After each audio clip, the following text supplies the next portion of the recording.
Kapag ganito kasarap ang humba na niluto ng auntie nyo, kailangan natin kumain ng eat moderately para hindi tayo moderatso sa mitso. Joke lang. So, itong niluluto ni auntie ay humba yan sa amin sa Bisaya, no? Na may manamis-namis. Oo, so ang recipe ito ay mga $17.99 lang.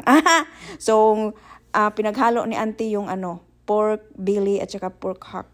Oo, pork hock. Paano ba yan i-pronounce? Ang hirap. So, pakuluan lang ni auntie. Hindi hinugasan ni auntie yung karne. Pakuluan natin ng may asin, pamintang buo at kunting sibuyas. Tapos itapo natin yung pinakuluang tubig, no? Yung parang eggs natin na kapag eggs na, itapo na at wag nang gamitin or balikan pa.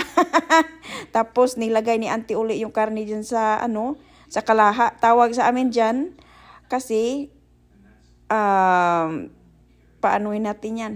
Palabasin natin yung sarili niyang mantika. Tapos lagyan natin ng pamintang buo at saka black pepper na durog. Oo, magkasama yan sila.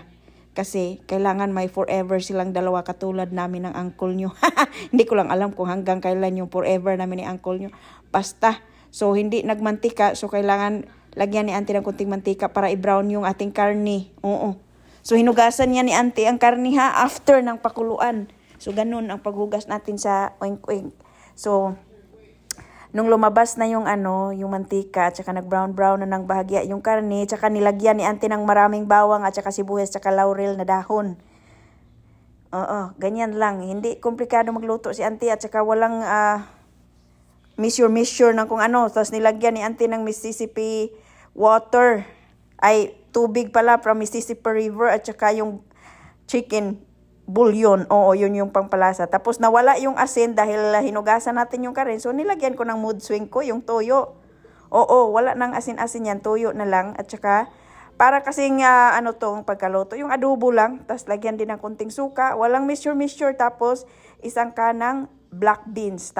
Tapos pakuluan lang natin yan sa mahinang apoy hanggang sa maglambot yung karne. Tapos nilagyan ko ng ito, Korean teriyaki sauce instead of brown sugar. Yung pagkaluto nito parang adobo lang, simplong adobo, pero instead na brown sugar yung gamitin natin, nilagyan ko rin ng barbecue sauce. Kaya ganyan yung kulay niya, hindi yung itim na regular na adobo. Tapos ang lasa niya is maalat-alat na manamis-namis.